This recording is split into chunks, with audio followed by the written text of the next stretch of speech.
Welcome to another video from Twisted Dice. I'm Darren, and today I have got Daniel on the channel. And I think this is your first time you've been on with us, isn't it, Dan? It is, yes. I've been with you for about over a year now. Yeah, I know. We've kept you hidden away in the closet. Because they sound really bad. Then I thought, oh, censor, stop! Don't do it, man. Don't do it. The internet was absolutely crazy, and we don't want that. No. So a little bit of self-promotion straight away, off on the bounce. Thank you very much for watching. Really do appreciate it. Now, if you like the content we're pushing out of Twisted Dice at the moment, please don't forget to hit that like and subscribe. It helps us out massively, and we really do appreciate any bit of support that you can offer. And of course, if you want to be that extra cooler and you want to support the channel a little bit further with the Patreon service, come join us over on Patreon. And depending on when you're watching this, the membership might be up on YouTube as well. So if you want to support us that way as well, that's the self-promotional side done. Let's talk Chaos Space Marines. We want to talk about, so tonight's agenda is we're going to talk about Chaos Space Marines. We're going to talk about the craziness that's happened today with the box sets just like selling out in record times, which is crazy. And then we're going to talk a little bit about Fabius because I've managed to get a game in with Fabius, and bam, I haven't actually done much with him yet. It's good. It's going to be a really good battle report once it comes out. So some really good times coming on from that. So let's talk first of all with the big thing with today. So, you know, it's been absolutely crazy. I think reading something today where Australia sold out of their Indominus box sets in 6 minutes. I think the UK was about 15 from what I saw. Their website crashed at 10 o'clock. Less than that. It was less than that. It's less than that. It was less than that. The Games Workshop has sold more boxes of Indominus than they have on the what's the previous one? The is it Dark Imperium? Something like that? Yes. Yeah. Wow. Well, so like it just to show 40k is not dead, and woohoo! They're live and kicking. It is definitely live and kicking, and so like I'm gonna put my hands up, and I've got one. I've only got the books because I don't play Imperium or Necron, so. Well, I've decided now that I'm gonna settle in and I'm gonna do my Lunar Wolves. Like I'm gonna do a whole fluffy bit with it, with the warp and why the Lunar Wolves are in play. Because like if you know your fluff, Lunar Wolves went to the Sons of Horus, and then Sons of Horus went to Black Legion. But I love the idea of the Lunar Wolves, like the whole purity, the whole innocence of before the the Great Crusade. I want to capture that goodness from that chapter. I think there was a story in the actual Chaos book saying that a ship actually appeared in the warp of Lunar Wolves, a company of Lunar Wolves that actually disappeared during the heresy, but they joined Abaddon. So it's easily done that more disappeared. Yep, it goes to show that all the time that all the way through the fluff, it always talk about ships sometimes not making their final destination, and of course the warp is fickle, and we do know that the warp, you can go into it and you could come out at a completely different time and space. Like in 40k lore we do have some form of time travel, as in we've seen it with Araman going back to help old Magnus out One Eye. So we know it's possible. We really know it's possible. So I'm going to write some awesome fluff. I'm going to make that fluff side work with the Lunar Wolves, with the, how they're getting onto these Primera stuff. I'm not going to build Space Marines like the normal Space Marines because there's no point. Like, they're dead. Let's be honest, they're dead. I know the internet is going to go absolutely frigging crazy at this thing. They're dead. Don't buy them. It's a shame.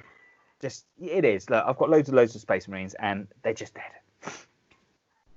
Long live Space Marines. Mark II. So, as I say, I'm gonna have to work out. I've got an idea how the storyline's gonna go. I'm gonna try to put it cinematic. I want to try to do it as like a little couple of minutes intro of why the Lunar Wolves in that. I've kind of got some ideas on what I want to do. I just wish my Mac was a little bit more powerful. I wish it had a better graphics card. I could do so much more, but it is what it is. Anyway, that's that side. Yep. But yeah, look, if you was really, really lucky to get your hands out of one of those Indominus box sets, fair play to yourself. Congratulations. Games Workshop, yeah, like Games Workshop also done it with. If you got it through Games Workshop, you also got the counters. Yeah, the counters, wasn't it? From what I saw, yeah. You got counters coming. Yeah, like I put some money down for some new equipment for the studio, and it's kind of like killed me. Like I'm gonna be eating beans and toast for the next couple of months. I'm gonna be wearing the same stinking clothes for a couple of months. Or maybe not that bad, but hopefully this is gonna. I hope everyone really appreciates that. The effort we're trying to do over here to try and make the content better. Really trying to push out for it. So there's still a couple of little things on my hit list that I need to hit before I can make this production. Like, boom! Oh, yeah, it's kind of a bit. Whoa! I'm a bit excited. So anyway, Danny, we're talking about chaos, and I think we've rabbited on enough about everything but chaos. So let's talk about it. So yeah, I've had a little play with Fabius. Now you going into ninth, you've got some really cool things that you think that we can pull into this, right? Yeah. I'm thinking with the changes for the vehicle rules, demon engines will definitely become a thing now. You might see, you might actually see the Forge thing reappear. Really? Which has disappeared. Yes, because even though it hits on 4s normally, if you combine it with a Disco Lord, he gets +1 to hit. You know what? It's very funny you might say that, because there may be a battle report that's being done right now as we speak. That's going to be finishing off tomorrow. That might have a couple of Forge Fiends in it. A couple of Mauler Fiends in there. Sorry. They're still good ones though, because I mean the penalty for moving and shooting has been taken away from vehicles, and that has helped them out a lot. Yes, definitely. And then hopefully when Chaos gets an update, it'd be like the Marine one where vehicles actually get the benefits from the legions or or chapters in their case. I think this is the thing. Like Games Workshop doesn't like to give the bad guys any more power than they deserve or they need. And it's a shame, really, because like I love like the fluff wise. Like if you're new to the channel, I'm a fluff whore. I love fluff. Can't wait for the Crusade one to come out as well. The campaign for that Crusade campaign pack. When's that coming out? I think it's the same day release, isn't it? Oh, did I miss that? Oh, it'll be digital download anyway, so yeah, I can get it off on the digital download, so that'd be cool. Yes, so I can't. It'd be interesting to see when they actually bring out the new codex for the Chaos Space Marines. If that makes sense. Because Marines and Necrons will be the first ones on the list. Marines usually are. It's usually whoever's in the box sets first will get their rules, and then somewhere along the line everybody else will. But I mean, the codex, it does need an update, but it's not in a bad position going into 9th with the changes. The things I'd like to see coming into 9th is I'd love to see some form of better transport for the Chaos Space Marines. Yeah. Some better way of getting them across, because at the moment all we've got is Rhinos, Land Raiders. That's it. I'd like to see the full drill, the Termite, I think it is. Yeah, see, I was trying to think about not going down the whole Forge World route, because like let's face it, not everyone can afford Forge World. No.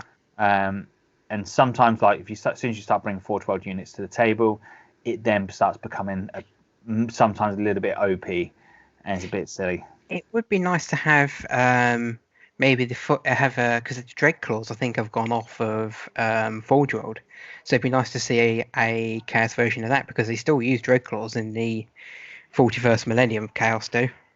Yes, it's one of their chosen methods. I didn't realise it had gone off the. I don't know if it has or not. I haven't seen it on there, because it used to be something else. Because I know the Charybdis is still on there. I mean, the Dreadclaw might still be on Forge World, but in the Heresy, when they used to play that, they used to be able to move across the board, which was quite good. So it acts like a floating transport.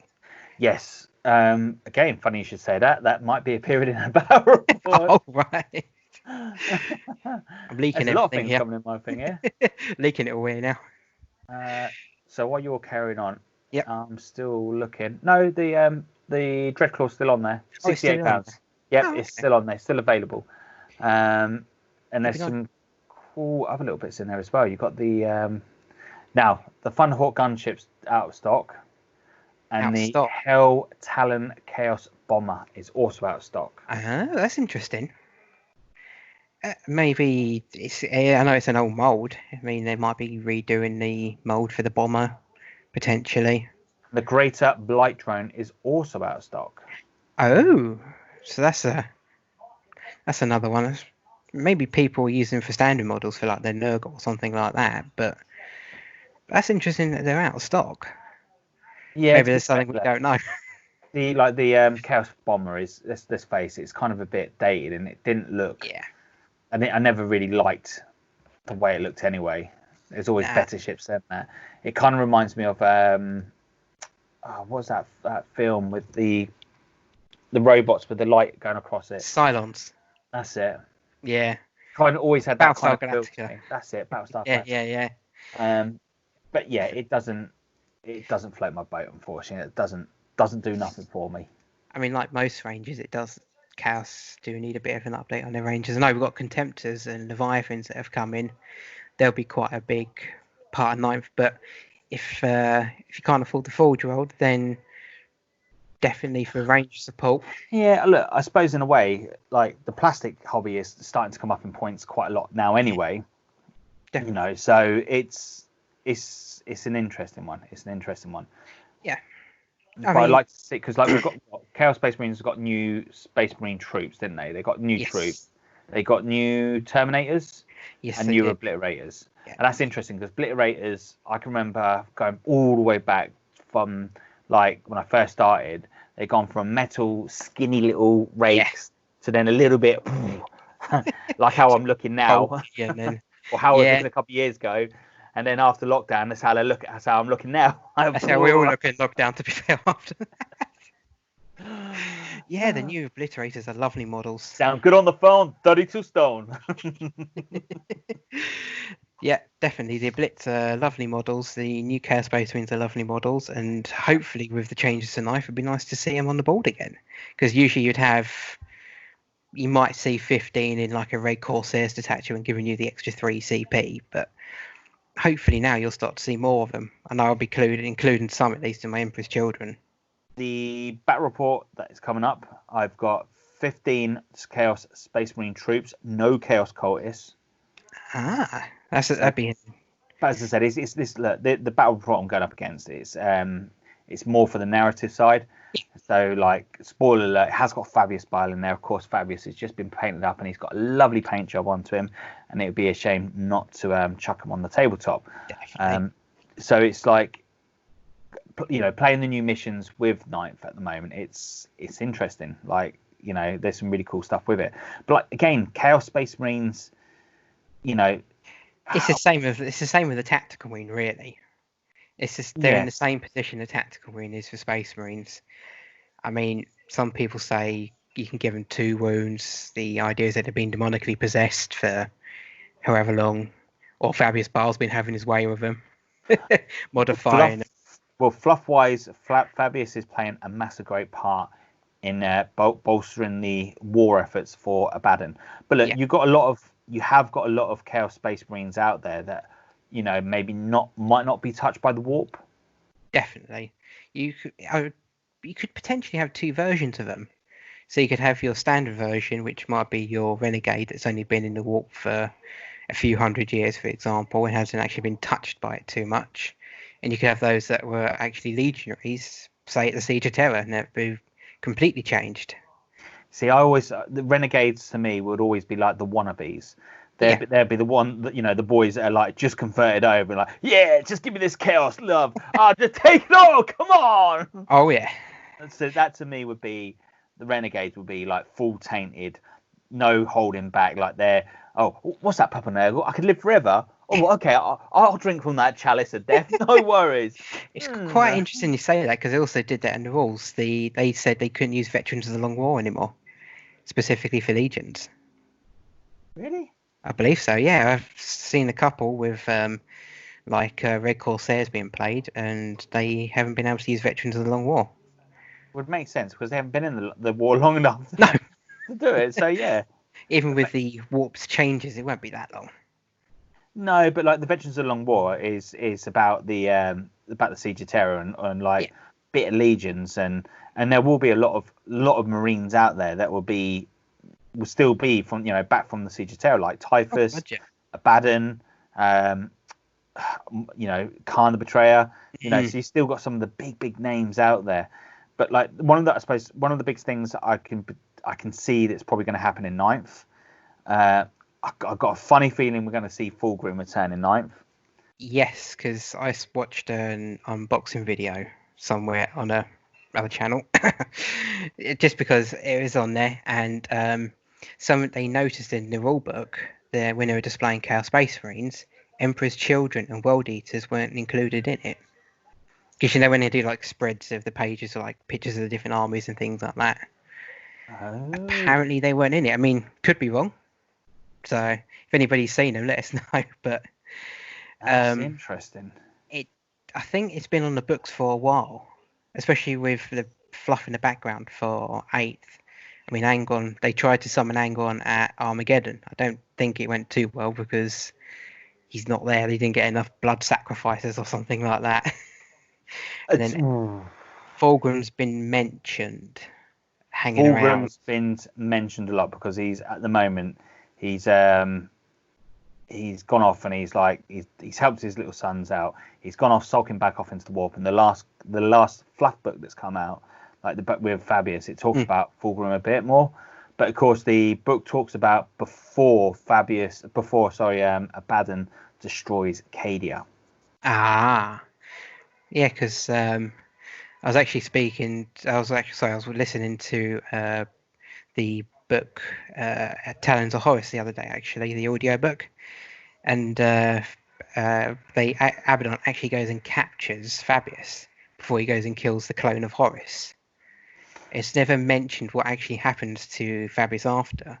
All you hear is about Terminators walking him off with their power fist, and if he tries to escape, he gets pulled apart.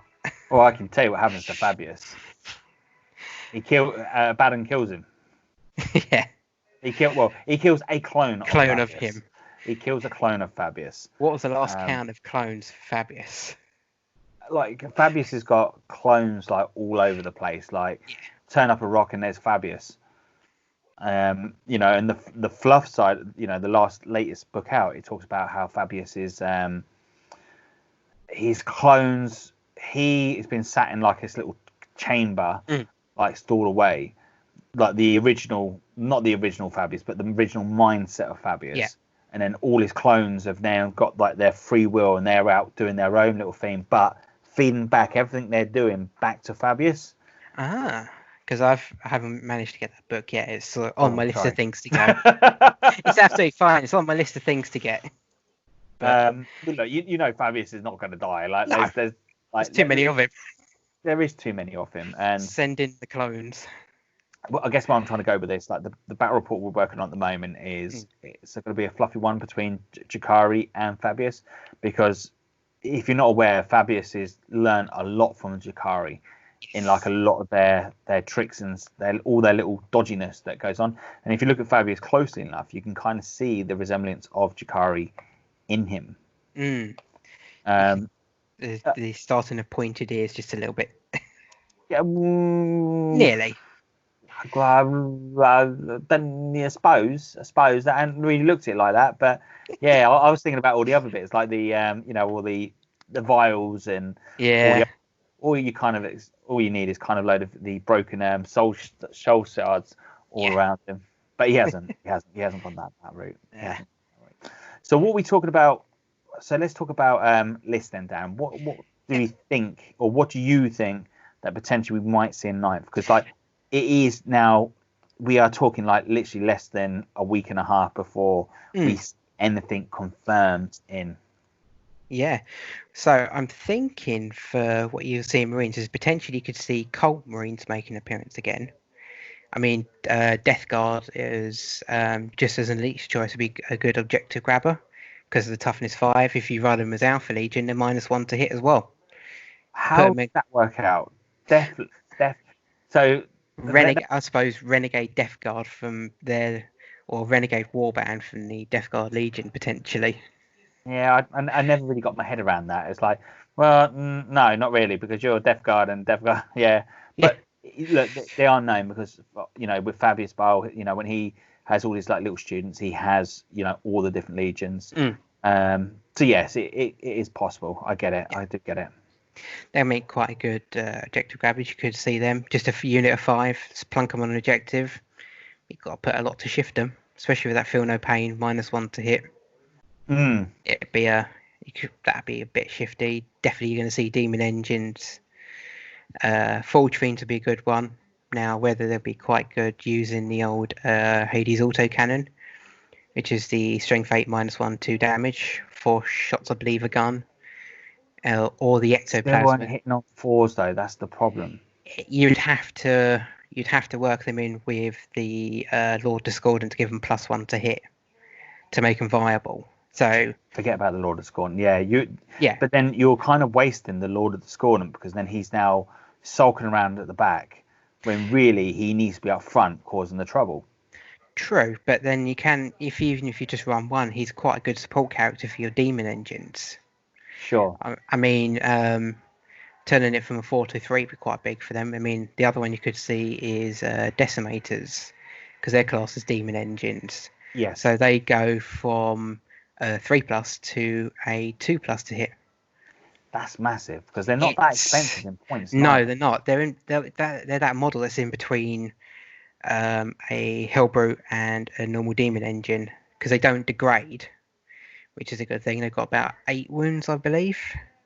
Yeah, and like they've got so many cool weapons they can take on them as well. You can give them the autocannon, not the autocannons, but the I forgot what they're called, butcher's cannons. Yeah, they're you can also give them the conversion beam as well. They're quite good, and also the soul burner petard, but that's a very expensive option for them. Yeah, I never really got on with that option. It never really made it in my list quite a lot because it just didn't really work. No, it was a bit of a. It was a good gun on paper, but when it comes to it, it's a bit hard to. The autocannons are definitely the better all-rounder, I think. Yeah, I think autocannons is just you're right. That is the definite winner for me. Like no shadow of a doubt. Especially at strength 8 as well, which is always a good one, and the -2 leadership, which is always quite nice. What do you reckon of like? I was thinking about this the other night. I was just laying there and like trying to get to sleep, and I couldn't. And then like the Demolisher cannon just kind of like just rolled in the back of my head, and I'm like, okay. Yeah. I mean, if you do see the return of multiple small units, so even 5-man squads, it's still a minimum of 3 shots into them. You're getting hit by a big Demolisher. It's still like, yes, it's quite a good old gun. It's got 24-inch range. Yeah. And now it can move without suffering any penalties from firing. That's big. It's big. That's, what was it, strength 10 in it? Strength 10 minus AP 2 or 3 shows how long I've used one, and it's like D6 damage. So I've actually got 3 of them just sat there waiting to be built, painted, and me to confirm a legion and stick to that legion and build a legion up. But this is the thing. There's so many cool legions out there. Yeah, I start doing it, and it's like, oh, actually, I want to do Alpha Legion now. Oh, I want to do Death Guard. Oh, I want to do this now, and it's just like, oh, come on. Yeah, I mean, I suppose if you wanted to do theme mech Chaos Legion, then it would be Iron Warriors. That'd be a good one because you traditionally associate them with sieges. So be them in sieges, you can run your rhinos with them, and you can put your the one with the Demolisher cannon on it now. I forgot the name. Vindicators. That's it. You could put your Vindicators in there as well, and it makes a good theme list. And with the changes, it could be potentially semi-competitive at the least, because you got to see how people are going to start running their armies. I mean, against armies like Imperial Guard, where they have a minimum of 10 models per unit, you're getting a flat 6 hits. Yes, that's you're 100% right on that. I'm just trying to find the lovely Vindicator up now on the thing. It is. I think it's like movement 10 or something like that. Or toughness 8, 11 wounds. Movement 10 inches it can move. Ballistic skill 3, and it is so that's pretty damn good. So it's pretty much got a 34-inch range. Yeah. Shot. Now with the board type being smaller, all of a sudden you've got T8.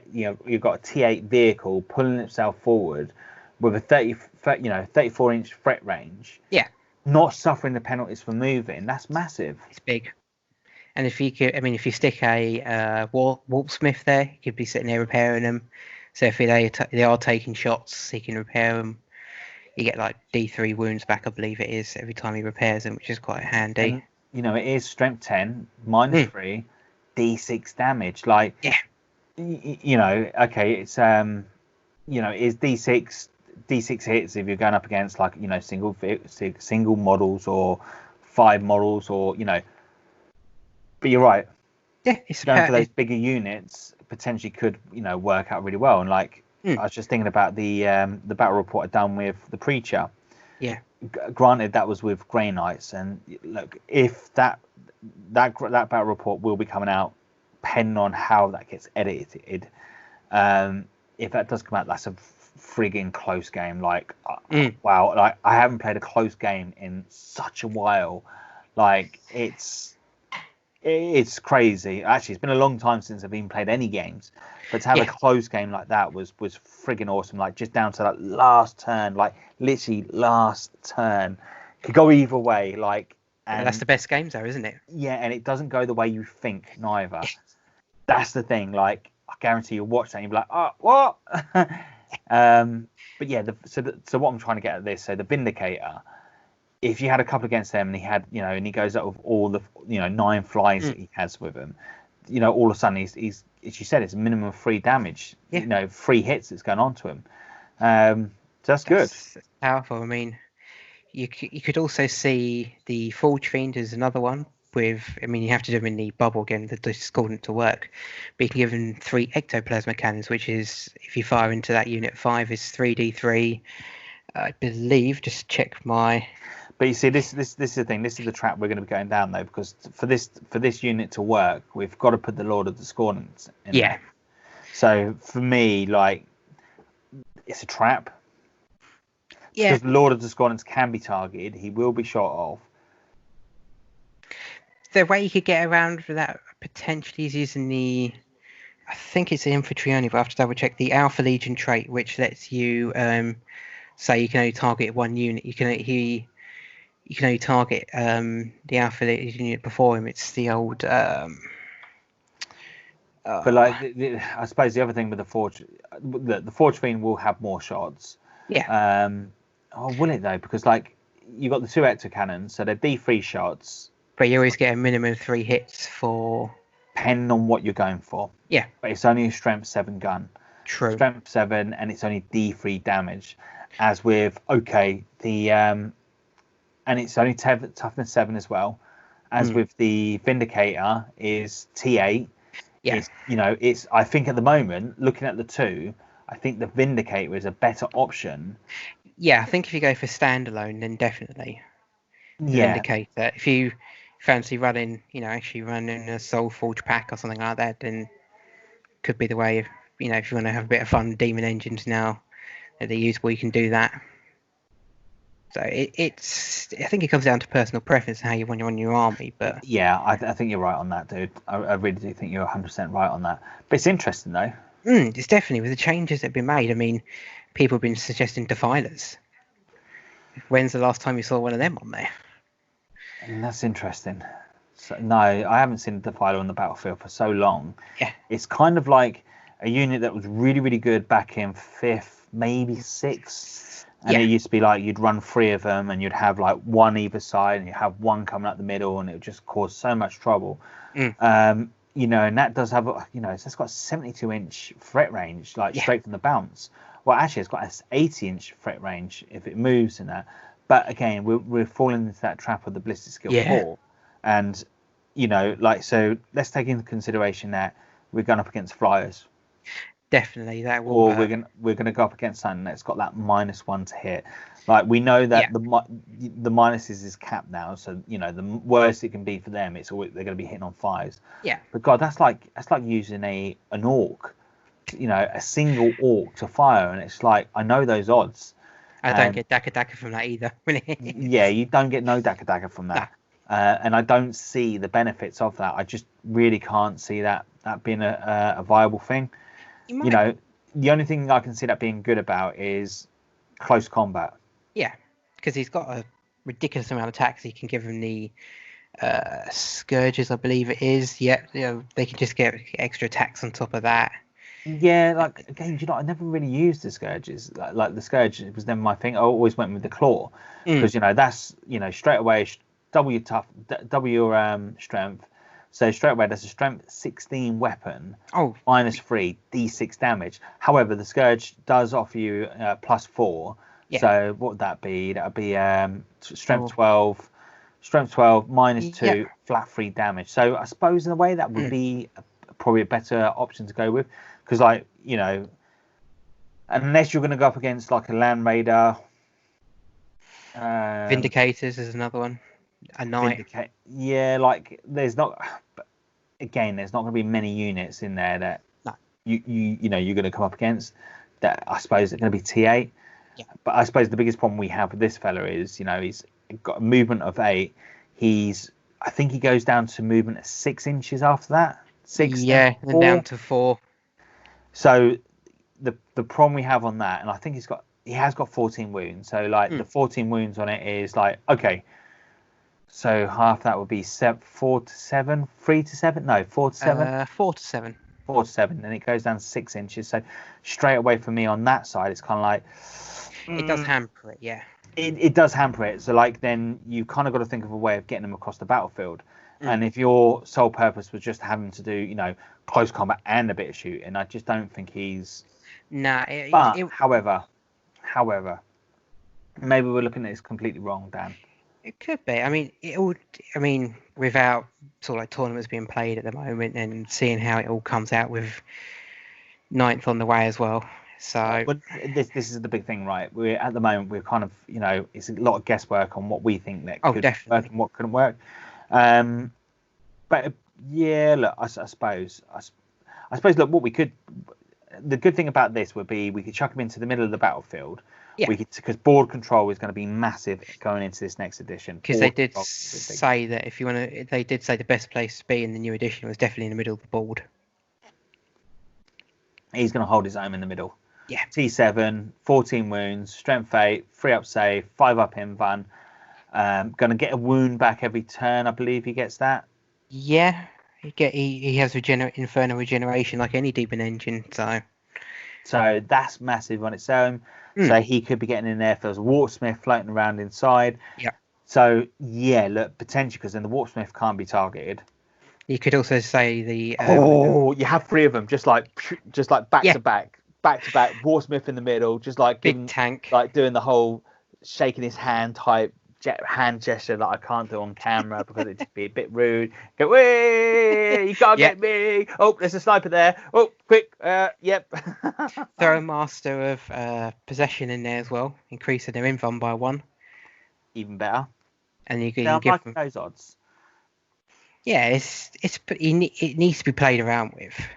I think what I need to do, like 8th, 9th is going to be a season of fluff for me. Like I really want to do a lot of the fluffier games. I want to start getting chaos units that you don't really see at the table, on the tabletop in Battlefield form. But I'd love to get them on the table to do some like fluffy games. Of course, I need to pick my opponents correctly on who we come to play in the channel. Because I could say to a few of them, like, let's bring this and bring something else. Like, no, my fluffy thing's gone. Yeah, and I suppose like no, like, but again, we want to keep the competitive side as well. So, look, I think what we should do, we should write some lists. As soon as that FAQ drops, chapter approved, I think I get it. I should hopefully get it on the day of release. As soon as we get that, we all sit down as a group and we talk about what we can put together. We come up with a nice-ish list, go competitive, and we go the fluffy route, and then let's see what we can come up with, because we've got some interesting times going ahead. Definitely. I mean, Soulforge packs would be a really good fluffy list, especially if you paint them off as Iron Warriors. That's a really good fluffy one. I don't want to do Iron Warriors.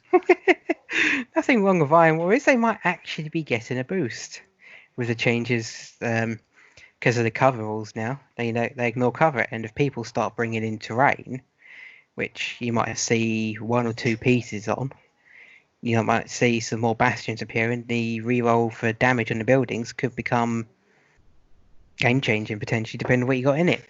I think what I need to do then, I need to make a custom. I just need to That's what I've done. I just need to go to work. I need to do lots and lots of overtime, not just like go in my little shower and then just buy 3 armies. Just I couldn't choose. I mean, Iron Warriors are my most favourite legion. I love their background, love everything. Perturabo's too much of a paranoia freak for me. He is, but he's also a strategic genius. Some say that. Well, he did sort of he did plan the initial sieges of Terra and the invasion of the Terran system. I know. The thing I love about Perturabo when he puts Fulgrim's head in. Oh yeah. Forge breaker. That brother. Whack. Yep. But unfortunately, Fulgrim did get his demon hood out of him. So yeah. Who had the better last laugh? True. He did also beat Angron in the I can't remember the name of the book. It's the book in between the Siege of Terra and that book. It's Slaves to Darkness. The Iron Warriors get sent to go and drag the World Eaters, and they find them on a world that's been literally dedicated to calling skulls everywhere, trying to keep Angron on there. And there's bits in the book where it's literally Perturabo, his Iron Circle, and the very first Obliterator. And Perturabo and Angron have it. It's a really good fight. If people haven't read it, I'd definitely worth. Yes, I have listened to it, and it is such a really, really good one. Yeah. I forgot about the old the first Obliterator. How he starts warping into like something completely different. So really, the Iron Hands is the founder of the Obliterator. Yeah, the Iron Warriors. Oh yeah, I mean, Perturabo wasn't happy on that though, was he? Not really, no, because he didn't trust the Chaos Gods, and he still doesn't trust the Chaos Gods. He uses them, but doesn't trust them. Don't blame him. No, very fickle. Totally don't blame him at all. Has he gone Demon Hood? Yes, he's a Demon Primarch, I think, or Demon Prince Primarch or something like that. Because the Iron Cage doesn't trust them. He uses their powers into them. Well, he does. Yeah, it's a weird one, but because I don't think any of the surviving traitor Primarchs aren't some form of demon. It'd be interesting to. No, it wouldn't be, because Fulgrim turned snake. Yeah. Horus is dead. Twice. Well, you can't really. Well, clone and the actual Horus. Fulgrim. The Mortarian's demon. Yep. Angron's demon. Yeah. Kurz is dead. So really, Kurz is the only one that didn't turn to a demon. He died early on. Yeah. Logar's a demon. He's an unmarked demon, I believe they call it. So he's unaligned to any particular demon. Any particular god wants to chuck themselves down to the god. No. Stay away, you little worm. They use him as much as they want, and then go and do your own thing and hide. Yeah, Nurgle wants you now, mate. Go get some love from Papa Nurgle. We don't want you. Because Perturabo is an unaligned demon Primarch at the moment, so he's not in particular any god. He's not aligned to, so that's interesting. Something to look forward to. Yeah. Anyway, I think we've come to the end to our show now. Yeah. Thank you ever so much, everyone that's watched us today. Really do appreciate it. Drop some comments down below. Tell us what you think. And of course, if you want to be cool and awesome, don't forget to hit that like and subscribe. It does help us out. Yeah. Anyway, good love and leave you. Next time you see us, hopefully we'll be going through the new rules at the Indominus box set. Hopefully. And of course, there's going to be some painting going on, and we'll go from there. Anyway, catch you all soon. See you later, everybody, and hopefully be on the channel again.